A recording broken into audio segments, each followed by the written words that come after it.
Hello, everyone, and welcome to the Juvo Hub podcast. I am your host, Jonathan Saar, and I feel very, very privileged to have Dr. Debbie Phillips with me today. We are working on a very special series about the property management journey.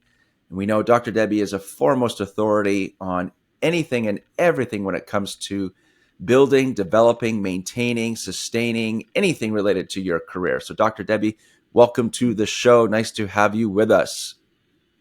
Thank you, Jonathan. You know, this is my topic of topics. Yes, I'm excited because for our listeners, the career landscape continues to change. It's always evolving. Today, we're focusing on starting your career in property management. One of the phrases I love on all the various sessions I've heard you speak at, you use the phrase career lattice. For our audience, can you elaborate on what that means? Why do you use that versus career path? Well, you've heard me talk about this many times. You know, a lot of times people will think of their career as a ladder that leads from one position to another to another. And I like the visual of a career lattice because many of us, and, research tells us that particularly millennials and Gen Z will have anywhere from 13 to 18 different careers over the span of their life. So when we think about a career lattice, I want us to think about the intersection of skills rather than just, what does it take to move up? Up is not the only way. And many times we'll get in a situation and we'll say, well, there's been someone in that position and I don't know if I can last that long. I want to move up. I want a promotion. I want income potential.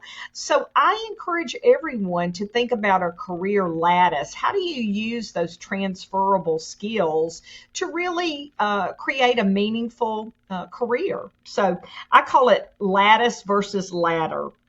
Yeah, beautiful visual. Yeah, I love that. Ladder means sometimes you're just kind of stepping over people trying to get ahead versus what can we do to build the industry together, moving through that lattice format. So I love it. So for our newcomers, so let's say we've got an audience here. There's some, all right, I want to get into property management. What are your recommendations when it comes to working through? You're at the beginning of the lattice. How should someone network? What are some education opportunities you feel newcomers should get involved in? Well, Jonathan, you and I both have a heart for students. So if you are a traditional student and you are coming out of high school, which I really recommend taking advantage of your student organizations. We don't call them clubs anymore. We call them career and technical student organizations, CTSOs.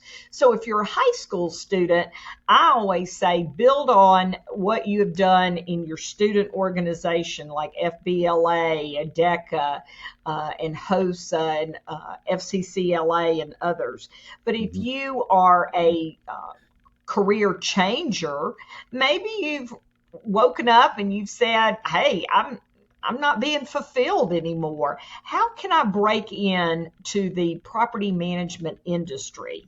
The very first thing I would tell you is to go out and gather information and learn through your programs like you produce, Jonathan. But there's always abundant information out there. I always say you have to pay attention to the sources first. Students get free memberships in the Institute of Real Estate Management, and there's all kinds of community programs that give you what I call foundational information. But I would encourage anyone looking for an entry level position. Number one is be curious. Start at the resources that are closest to you. Go to an apartment community. Remember, we don't say apartment complex, we say community. We Hmm. build community. So go to a local apartment community and knock on the door and say, I am curious about careers in this industry. Number two, show you care. Volunteer.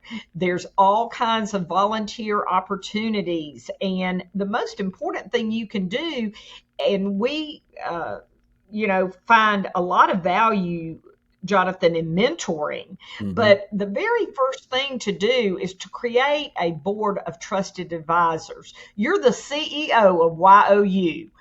Get a pad and pencil. Think about, who do you already know, and dress the part Yeah, and really show that you are authentic and that you care, and start using your resources closest to you. I love it. Yeah, it's amazing to see the students that you and I know I've only seen a fraction compared to what you're involved in, but I just love the look on their face when they come into a networking event for that first Mhm, time, and mhm. what they walk away with is just golden. It's a pot of gold to Yeah, them. Like, their enthusiasm absolutely. is just amazing. So nice tips there. So sometimes students, they'll think of what they're learning in school, and the institutions will use that expression. Here's your learning track, your learning plan. Property management, though, is so diverse. There's just so much to it. Do you feel that it's important for a newcomer to really explore, have a diverse skill set? And what are some skills you think would be associated with that? Well, I encourage everyone, if you don't know exactly what you want to do at the beginning, there are some students that, maybe have had exposure to a family business, and they have some concept of a career path. But for the vast majority of people, it's more experiential, it's more exploratory. And so, what I always recommend is thinking more like a liberal arts degree or major. And I talk about skills in 4 or 5 different levels. The very first, what I call the foundation, where we pour the cement, is the interpersonal skills, your integrity, your professionalism, your initiative, and your curiosity. That's really foundational. And then you start to build on your strengths, what you are naturally gifted with. Hmm. And I always recommend for high school students, they're probably very familiar with an assessment called U Science, YOU Science. And that's certainly a great assessment. The DISC profile, the Myers Briggs, the Strength Finders by Gallup, those are all great assessments that students and anyone, adults too, Hmm. can learn about themselves. And then you start saying, I have a strength for math. I have a strength for writing, communication, critical thinking.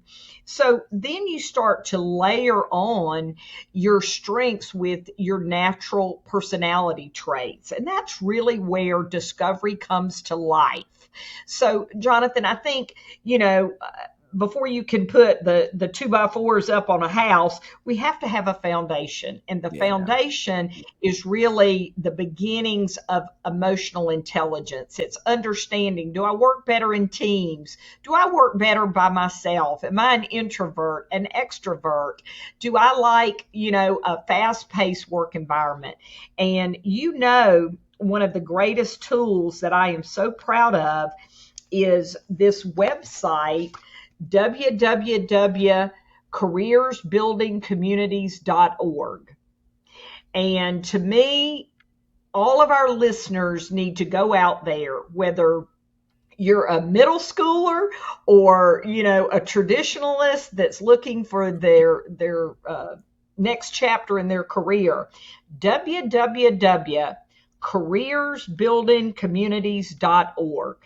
That to me is one of the best resources that really is a one stop shop for exploring careers and looking at what are all the career opportunities that exist in the built environment, not just in the apartment industry, but the real estate industry as a whole.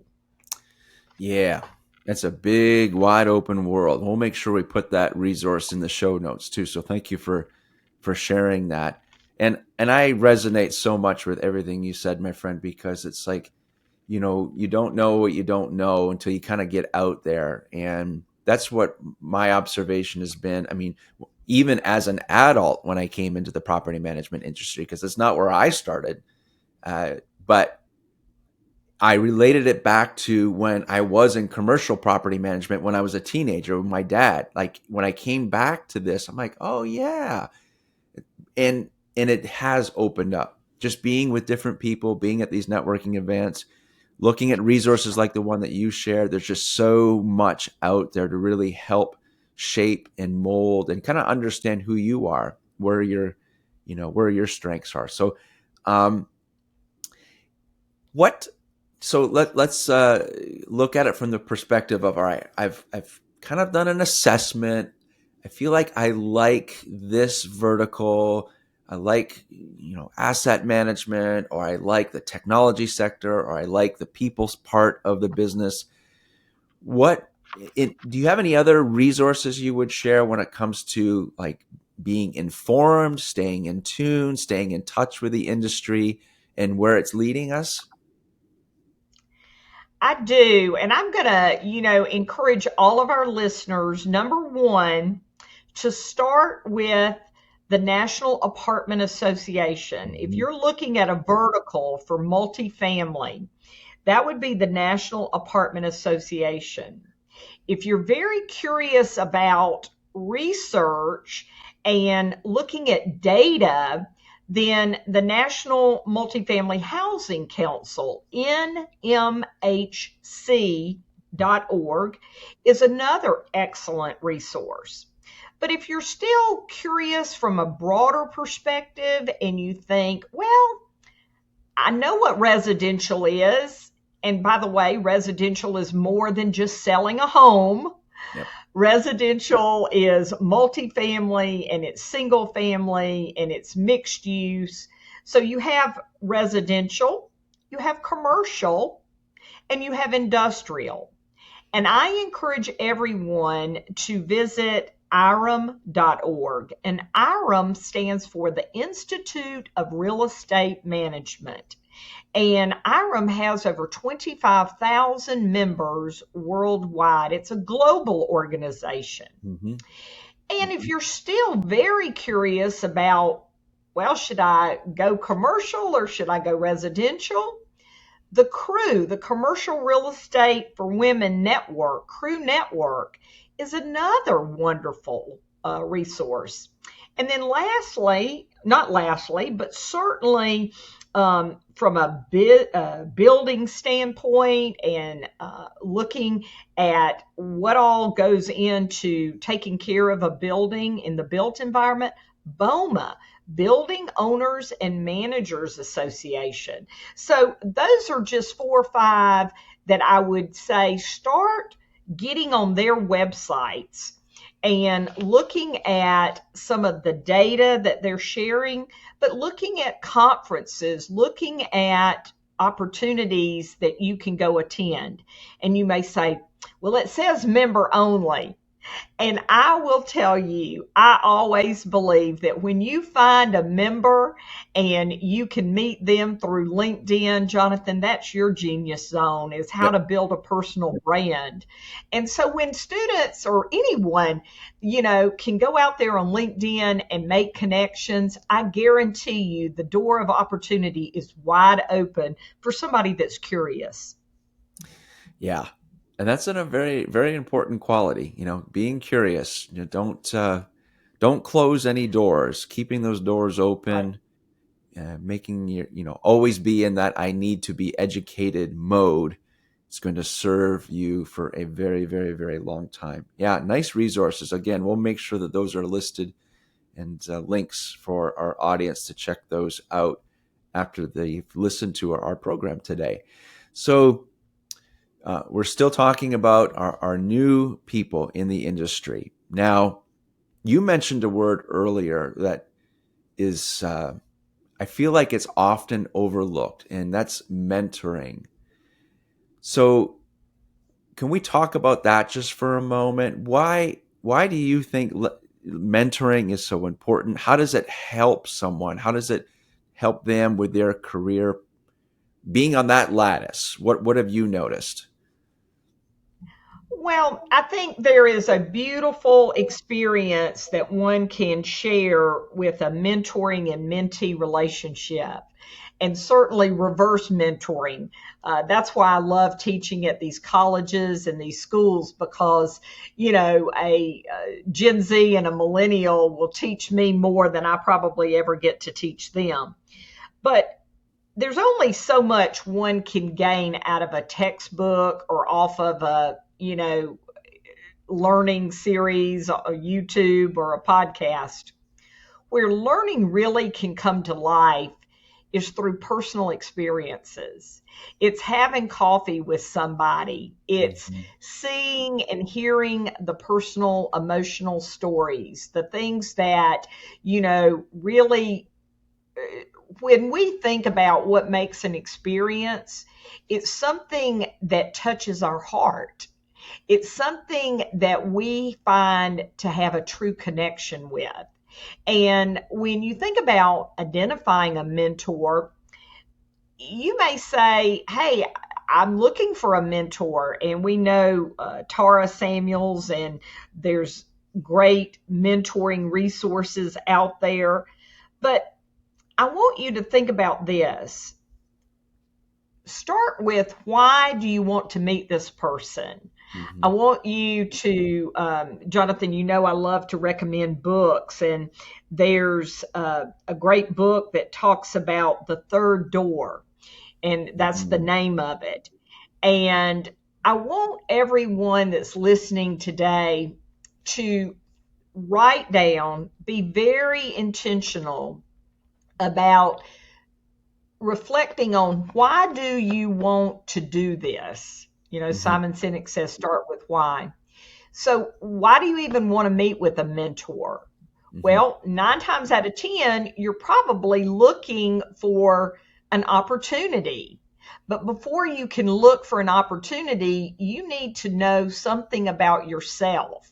And those mentoring conversations can give you some insights into what is required to be an expert or to thrive in that particular position. It's not enough just to survive. I talk about this all the time. I never want anyone, and Jonathan, I know your heart is here too. I never want anyone to roll the dice of chance and just say, oh, I hope I end up where I, can make a lot of money. No, money is just a small part of it. I want you to have a career of choice over chance. And how do you create a career of choice? You have to treat it like a buffet. For all Mm-hmm. of those that are just starting your career in property management, approach this opportunity like a buffet. You've got to try a lot of things on that buffet before you say, I really like that, or not so much of that. So I say all the time, mentoring can be that number one, that hinge, if you would, or the bridge. That's a better word. A bridge that can take you from what you've gathered in your own research to where you want to go. Mentoring can be that powerful bridge. Absolutely. Oh, I love it. Oh, it's so that's so encouraging to hear you express it that way, because it's like there's textbook and then there's practical. And then there's practical from the different perspectives and different experiences of those mentors that you subject yourself to. So it's a wide open door of opportunity when you uh, take advantage of someone who's wants to be a mentor. And I know you've been a mentor to many, many, many people in our industry. We're very grateful for you taking the lead with that. And thank you for mentioning Tara as well. Yeah, she's got a nice, amazing group of people who are, putting themselves out there to let their experience in property management make it available to others who are just looking for a mentor, looking for someone to provide them with some assistance. So, wow, we've covered a lot. There's a lot of things to digest and just how to start your career. So we're at the point now where, all right, we've talked to a mentor, we've reviewed some resources. What's your recommendation? Like, we've got the foundation going, we've put our toes, left foot, right foot, onto that career lattice. What is next? What should they be aware of? How can they now make some decisions to align their interests with the direction they want to go with their career? Well, the one thing that I want to make sure that once we have um, created what I call kind of, maybe option one, option two, option three, what is next in their discovery should be either one to ones or job shadowing Okay. and scheduling time to go to that person's office or that person's workplace. Mm-hmm. That should be what I call kind of step number two. In that, you go there and you have a list of questions already prepared. You do your own research, and then you're looking to see, does it confirm what you've already found out, or where is there what I call gaps or additional questions that you have? There's not one company, Jonathan, that you work with, that I don't work with, or that I work with, that wouldn't open the door to someone that was really serious and curious. But you Mm-hmm. have to prepare. Chance favors the prepared mind and the prepared person. And so I tell people all the time, you want to go in there and demonstrate that you've done your own work first, because I'm not going to invest in someone that's not willing to, do their part or hold up their end of the bargain. You go in there, you are prepared, and you say, this is what I've learned in my own discovery. How does that match up? What can I help you solve? That is another key thing. And this is for anybody. But people don't hire you to create more problems. People hire you to solve problems. Yeah. So how do you communicate that you're a great problem solver? You listen. You think about drawing on past experiences. You offer ideas in a constructive way. And you ask for what? You ask for them to give you their feedback, their ideas on what you need to do. So, Mm-hmm. it's 20% selling yourself and it's 80% looking for that commonality, looking to help people solve problems. Because Zig Ziglar said you can have anything in life you want as long as you help others get what they want. And so I just tell everybody, most people listen to channel WIFM. What's in it for me? You got to think about it from the person, across the desk. Yeah. They're on that channel. Why should I even be paying attention to you? Because you know what? You want to help people solve problems. Yeah. Yeah. Amazing advice. Amazing advice. Yeah. Don't show up figuring, all right, I've done all my homework. I am ready to just this, uh, take this over and be, I've got it all figured out. There's just so much more to learn. And yeah, I love it. Be ready to, uh, put yourself in that situation where they're going to be impressed with how much you have prepared for that particular job position. So, and I feel too, it's like there's, I know we've kind of looked at this from the perspective of a student coming out of school, but really everything you said today, Dr. Debbie, it applies to all of us, like some of us may have never been in the industry. Like I was mentioning before, I was in my, oh, wow, let me see here. Yeah, mid 30s, kind of when I came back to property management. I had a different career, and everything you said, it didn't, it was, is just as applicable to that transition that I went through. And there are many I know listening who may be thinking, all right, how can I get into property management? Yeah, you don't need to be a brand new student out of high school or out of college to come into the industry. There's this advice applies to everybody, no matter where we're at in our career. What an amazing part one of this series, getting started. Here's the building blocks. Here's the foundation, how we can, get ourselves going. So thank you for participating and offering all of your amazing advice here for part one of starting our career, our property management journey, getting started in our career. So thank you. We look forward to hearing more from you with part two coming soon. Thanks very much for everyone. Okay. Thanks, Dr. Thank you, Debbie. Jonathan. Thank you. All right. Talk to everyone soon. Until next time, class dismissed. I love it.